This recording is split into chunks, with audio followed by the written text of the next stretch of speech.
There were 5 of us on that graduation trip into the Blackwood Forest. Only 4 came back. But that's not the real horror. The real horror is that my best friend vanished.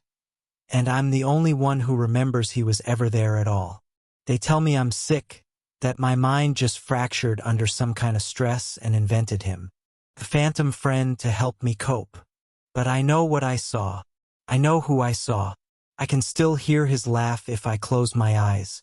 I can still feel the cold dread of that morning, the blank stares from my friends, the slow, creeping certainty that the forest hadn't just taken him.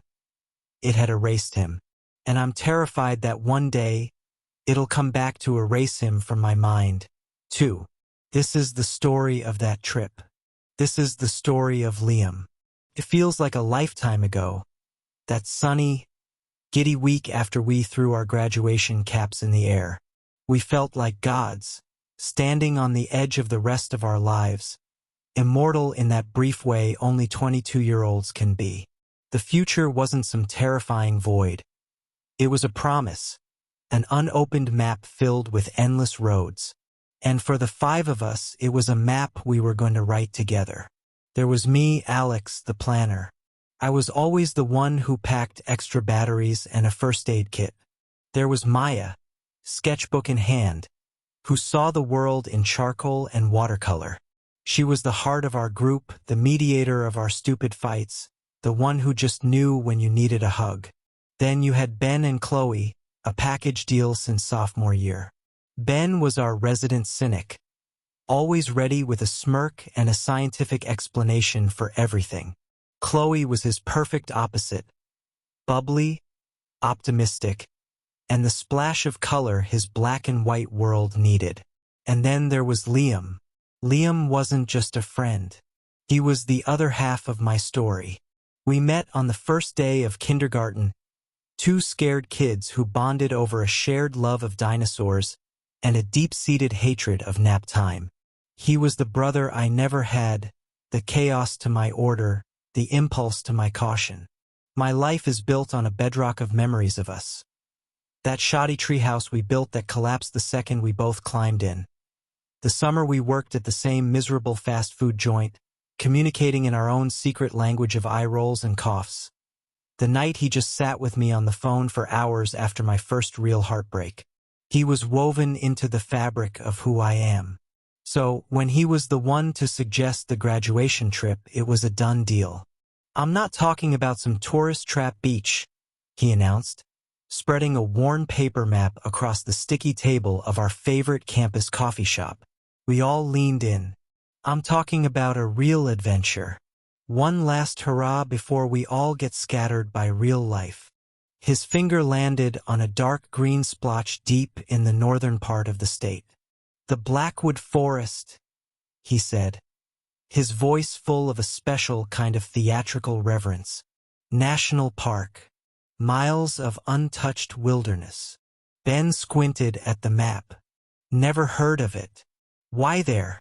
Liam's eyes lit up. This was the part he'd been waiting for. "Because," he whispered, leaning in like he was telling a secret, "it's haunted." Chloe giggled nervously.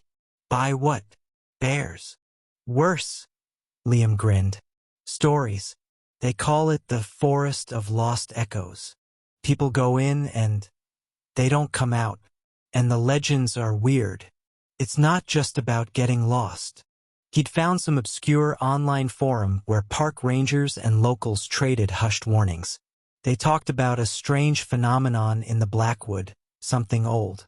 They said the forest forgets. That when a person vanishes, everyone else's memory of them vanishes too, like a thread pulled from the tapestry of reality. A place where you're not just lost, but erased. Ben snorted. "That's the dumbest thing I've ever heard. It's a story to keep people from wandering off trail and suing the park service." Maya looked intrigued. "It sounds kind of poetic, though. A forest that forgets." I just rolled my eyes. "Liam, you and your ghost stories. Just admit you want to go somewhere without cell service." He winked at me. "Trust me, Alex. This is it." This is the adventure we'll be telling our grandkids about. The irony of that sentence is a weight I have to carry every single day. We spent the next week gathering supplies. Tents, sleeping bags, overpriced dehydrated meals, and a comically large can of bear spray that Ben insisted on carrying. The air just buzzed with excitement. It was a celebration, a final roar against the coming tide of adulthood. We were 5 best friends, inseparable, invincible. We packed our cars, blasted a playlist of our college anthems, and sang completely off-key as we left the city behind. Liam was in my passenger seat, drumming on the dashboard and smiling at the future rushing toward us. It's the last happy memory I have that still feels whole. The city's concrete and glass slowly melted into rolling hills and farmland. For the first few hours, the mood was electric. Liam was the DJ, playing our shared history through the car speakers, telling bad jokes, making faces at Maya and Chloe in the back. It was us. It was perfect. But as we got closer, the world outside started to change. The roads narrowed, the pavement cracked. The friendly, sun-dappled woods were replaced by something more primal. The trees grew taller, their branches tangling together into a canopy that seemed to just swallow the light. I swear the temperature dropped a few degrees. We finally saw the sign, Blackwood Forest National Park. It was old and wooden, the carved letters a faded green. Bolted beneath it was a newer, metal sign that read, "Warning. Trails are poorly marked. Do not travel alone. No cell service. Stay within designated areas." Liam hopped out of the car, beaming, and took a picture. "See? Certified spooky." Ben got out and stretched. "It means the park service is underfunded, Liam." "That's it." But even Ben's voice sounded a little smaller here. The silence was the first thing that really hit me. Not a peaceful quiet, but a heavy, oppressive silence. No birds, no squirrels, nothing. It was like someone had pressed a giant mute button on the entire forest. We shouldered our packs and started down the trail. The air was thick with the smell of damp earth and rot. The trees were ancient, gnarled things, their trunks coated in a velvety moss that seemed to glow a sickly green. It was beautiful, but in a harsh, intimidating way. Every few minutes, I'd get the unnerving feeling that we were being watched. I'd stop and scan the woods, but there was never anything there. Just endless rows of silent, waiting trees. About an hour in, Chloe stopped. "Hey guys, look." She was pointing to the base of a twisted oak tree just off the path. It was a cairn, a small, neat pile of smooth river stones about a foot high. It was clearly man-made but looked ancient, covered in the same moss as the trees. "Weird," Maya said, already pulling out her sketchbook. "What is it? A trail marker?" I guessed, though it didn't look like any I'd ever seen. "No way," Liam said, his voice low with excitement. He knelt beside it, touching the cool, damp stones. "This is old. There's no trail leading to it. It's just here." He looked up at us, his eyes wide. "The forum I read mentioned these. No one knows who builds them." Ben came over and prodded it with his boot. "It's just rocks, man. Some bored hikers." He kicked one of the base stones, making the pile wobble. "Hey, don't!" Liam snapped, steadying it. He looked genuinely pissed. "Don't mess with it." Ben held up his hands. All right. Sorry I offended your sacred pebbles." The moment left a weird tension in the air. We kept walking, but the easy mood was gone. The forest felt a little darker now, less like an adventure and more like we were trespassing. We found a clearing for our camp near a sluggish, tea-colored creek. It felt good to drop the heavy packs and start setting up. The snap of tent poles, the rustle of sleeping bags, normal sounds that pushed back against the suffocating quiet. We set up our 3 tents in a small semicircle. One for Ben and Chloe, one for Maya, and the two-man tent for me and Liam. As we worked, I couldn't shake the unease. The sun started to set, and the shadows of the trees grew long and distorted, like grasping fingers. The darkness didn't just fall. It felt like it was seeping out from between the trees. I caught Liam's eye while I was hammering in a tent stake. He gave me a small smile, but I could see it in his eyes, too. The thrill was wearing off.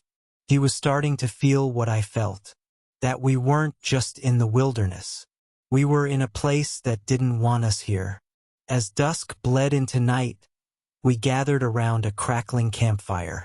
The flames carved out a small, warm bubble of civilization in the middle of the immense, indifferent wild.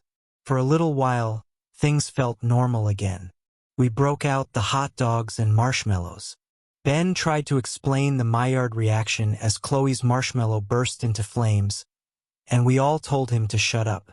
Maya sketched the fire, the light flickering across her face.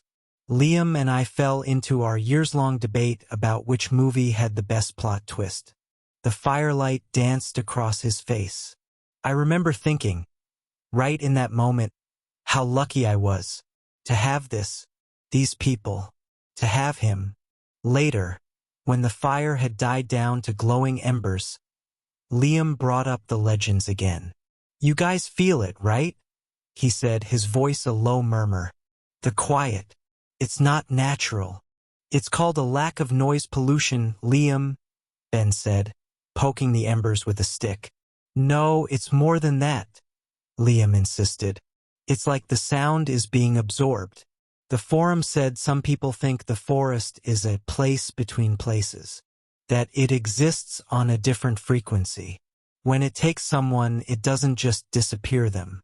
It retunes them, erases them from our frequency, so to us, they were never there at all. He looked around at us, completely serious, like a corrupted file on a hard drive. The data's just gone, and the system patches over the empty space. Chloe shivered. "Okay, that's officially creepy. Can we talk about something else?" The conversation shifted to job offers, grad school, the apartments we were looking at. The future. It all felt so solid, so real. We made promises to visit, to stay in touch, to not let the world pull us apart. At one point, Liam leaned over to me. "Hey," he whispered, "promise me something." "What?" "No matter where we end up, we still do this. Once a year. A trip. Just us. You think we're going to be doing this when we're 40 with mortgages and kids?" I joked. "Especially then," he said, his voice earnest. "We have to remember who we are. Promise me, Alex." I looked at him, my best friend, his face lit by the dying fire. "I promise," I said. And I meant it. A little while later, a sound cut through the night. A sharp, loud crack. A branch breaking. It sounded impossibly close, like it came from just past the ring of firelight. We all froze. "What was that?" Maya whispered. "Probably a deer," Ben said, though he didn't sound so sure. He stood and aimed his flashlight into the black wall of trees. The beam cut through the darkness, showing nothing but silent, mossy trunks. No animal, no movement. But as he swept the light back and forth, I heard something else. Or I thought I did. A faint, high-pitched sound, like a whisper played backwards. It lasted only a second. "Did you guys hear that?" I asked. They all looked at me. "Hear what?" Chloe asked. "Just the branch." Liam was staring into the woods. "I heard it," he said quietly. "Sounded like static." We stood there for a long moment listening, but there was only the sound of the embers and our own breathing. The heavy silence of the Blackwood pressed in. The mood was shot. We doused the fire, our last bit of warmth and light vanishing with a final hiss, and we all retreated to our tents. Inside, the air was cold. My heart was still beating too fast. "You really think there's something out there?" I asked Liam as he settled into his sleeping bag. He was quiet for a moment. I could just make out his silhouette. "I don't know, man," he said, his voice stripped of all its earlier excitement. He just sounded tired. "This place, it feels wrong. Maybe Ben's right. Maybe it's just a creepy park." He let out a long breath. "Get some sleep. It'll be better in the morning." "Yeah," I said. "You too. Night, Alex." "Night, Liam." Those were the last words he ever said to me. I fell into a restless sleep, dreaming of stone cairns as tall as people and trees whispering in that strange, static-filled language. I woke up several times, sweating, the thin walls of the tent feeling like the only thing keeping a vast, hungry darkness at bay. Each time, the sound of Liam's steady breathing next to me was the anchor that let me drift back to sleep. I woke to sunlight warming the tent. For a moment, everything was normal. I was groggy, but I was on a camping trip with my friends. The creepy sounds of the night felt like a bad dream. I stretched and turned to my right, expecting to see Liam still passed out. His side of the tent was empty. His sleeping bag was gone. His pack was gone, too. I wasn't alarmed, not at first. Liam was an early riser. Probably got up to watch the sunrise. Typical. I unzipped the tent and stepped out. The clearing was bright with morning light, and the forest already seemed less threatening. I saw Maya by the creek filtering water, and Ben getting a fire going for coffee. "Morning," I called out. Maya smiled. "Morning. Sleep okay?" "More or less," I said, looking around. "Where's Liam?" And then it happened. The moment my life cracked in two. Maya's smile didn't drop, but her eyes filled with genuine confusion. Ben looked up from the fire. "Who's Liam?" she asked. I laughed, but the sound died in my throat. They weren't joking. Their faces were blank. "What? Guys, come on, it's too early," I said, my own smile feeling tight. "Liam, my best friend. Your friend. The guy who wanted to come here. Where is he?" Ben stood up and walked toward me, his expression shifting from confusion to concern. "Dude, are you okay? Who are you talking about?" My heart started to hammer against my ribs. A cold dread seeped into my bones. "Stop it. This isn't funny," I said, my voice rising. "Liam, we shared a tent. He was sleeping right next to me." I spun around and ripped open the tent flap. I stared inside. There was just my sleeping bag, my pack, my gear. The other side was empty, spotless. Not even an indentation in the ground where someone else had slept. "See," Ben said, his voice gentle, like he was talking to a stray dog. "It was just you, Alex. It's a one-man tent, anyway." "No, it's a two-man tent. We bought it together." I was shouting. Chloe had come out of her tent, looking scared. "What's going on?" she asked. "Alex is confused," Maya said softly. "I'm not confused," I yelled, turning on them, my mind scrambling for proof. "The photos. On my phone." My hands were shaking so badly I could barely get my phone out. I opened the gallery, my breath catching in my chest as I scrolled to yesterday's pictures. The photo of the park sign. Liam took it, but he wasn't in it. Then a group selfie before the hike. Me, Maya, Ben, Chloe, and an empty space next to me, right where Liam had been standing with his arm around my shoulder. It wasn't a blur. The trees behind the empty space were in perfect focus. He was just gone. There was an awkward gap in our group, as if we'd all left room for someone who wasn't there. I swiped frantically. A picture of us setting up camp. Ben and Chloe with their tent. Maya with her gear. And me hammering a stake for a tent that now looked impossibly small. A one-man tent. "Look," I shoved the phone in Ben's face. He should be right here. Ben took the phone, looked at the photo, then back at me, his face a mask of pity. Alex, there's no one there. It's just you. The forest erased him. I screamed, snatching my phone back. The legends are real. I started babbling, throwing out any memory I could. The cairn, the stone pile. Liam was fascinated by it. Ben, you kicked it and he got mad at you. Ben shook his head slowly. We saw a pile of rocks. You were the one who thought it was cool. You told us some story you read online. I don't remember getting mad at anyone. The campfire, pleaded. We made a promise. He and I, we promised we'd take a trip every year. Maya stepped forward, her hands out. Alex, we talked about the future. All four of us. We were all there. Each denial was a physical blow. They weren't lying. I could see it in their eyes. They genuinely, truly didn't remember. Their memories had been seamlessly rewritten. The trip happened. The conversations happened. But in their version, there had only ever been four of us. Liam never existed. I was the glitch, the one who remembered the ghost. The panic in my chest curdled into pure, terrifying isolation.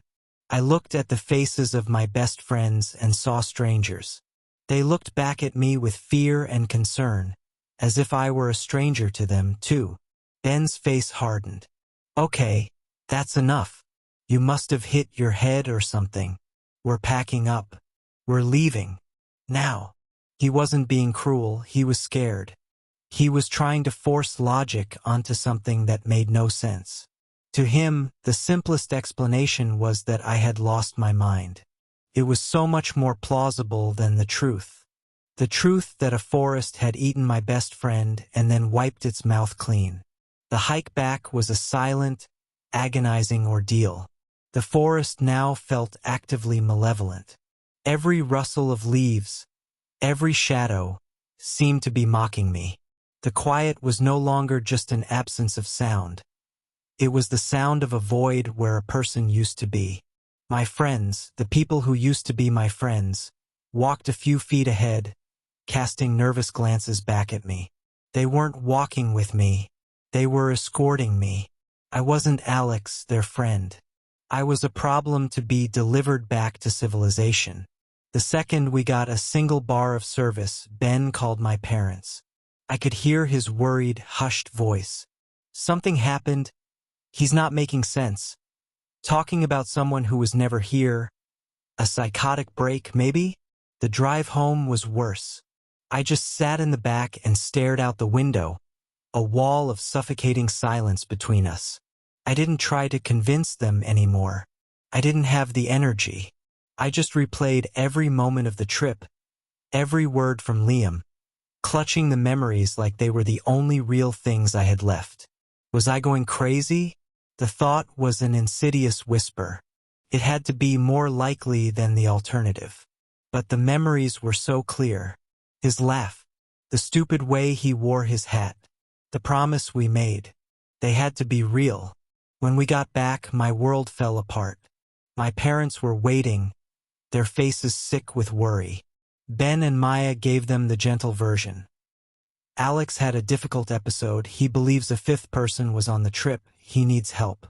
Help came in the form of doctors, therapists, and quiet rooms that smelled of disinfectant. The diagnosis was clean and simple. A brief, stress-induced psychotic episode. Graduation, the future, my mind, they said, had buckled. To cope, it created an attachment figure. A fictional best friend whose disappearance was a metaphor for my fear of losing my real friends. Liam. My entire life with him, from kindergarten to our final good night, was reduced to a symptom. I tried to fight it. I looked for proof. I went to our old elementary school, hoping for a class photo. I found photos of me, none of him. I searched our high school yearbook. His name wasn't there. I found his family's old house, and a different family told me through the screen door they'd lived there for 30 years. Every digital trace, every physical record was gone. It was as if something ancient and hungry in that forest had reached back through time and plucked him from existence. My friendship with the others just shattered. How could it not? I couldn't look at them without seeing the empty space where Liam should have been. They couldn't look at me without seeing a reminder of how fragile the mind can be. We tried for a few weeks, meeting for coffee, but the air was thick with things we couldn't say. They'd watch me, their eyes full of pity, waiting for me to mention the friend who never was. Eventually, the calls just stopped. It's been 4 years. I live alone. I have a job. I go through the motions. I take the medication they give me because it's easier than fighting. It dulls the edges, but it doesn't make me forget. I spend my nights online, haunting forums about unexplained phenomena and strange disappearances. I search for whispers of the Blackwood Forest, of the Hoya Baciu, of the Bennington Triangle, other places where the world feels thin. And every so often I find one. A post from a woman whose sister vanished from a family photo. A message from a man whose wife was erased from his memory, but not from his heart. We're a small, scattered community of ghosts, haunted by the people only we remember. These stories are the only proof I have that I'm not insane. I have a photograph on my desk from my high school graduation. It's supposed to be me, Maya, Ben, and Chloe, arms around each other. For years, I couldn't stand to look at it because it just looked wrong. There's that same awkward gap, just like in the camping photos. But the other night, under my desk lamp, I saw something. In the background, behind a row of parents, there's a blur of motion, a shape, the corner of what might be a smile, the suggestion of a backwards baseball cap. It's probably nothing, a trick of the light, pareidolia, my desperate mind creating a pattern that isn't there. That's what my therapist would say, but I hold on to it. It's a tiny, flickering ember in the dark. They say time heals all wounds, but how do you heal from a wound that no one else believes exists? How do you mourn a person the world says never lived? The forest took his name, took his face from my photos. It took his presence from the memories of our friends. But it hasn't taken him from me. I still remember the sound of his laugh. I remember the weight of his promise. And I will not forget him. If you've ever experienced something you can't explain, a memory that doesn't fit, a person no one else remembers, share your story in the comments. Sometimes, just knowing you're not the only one is the only thing that keeps you going. And if you want to hear more stories from the shadows, please subscribe. You never know what you might remember.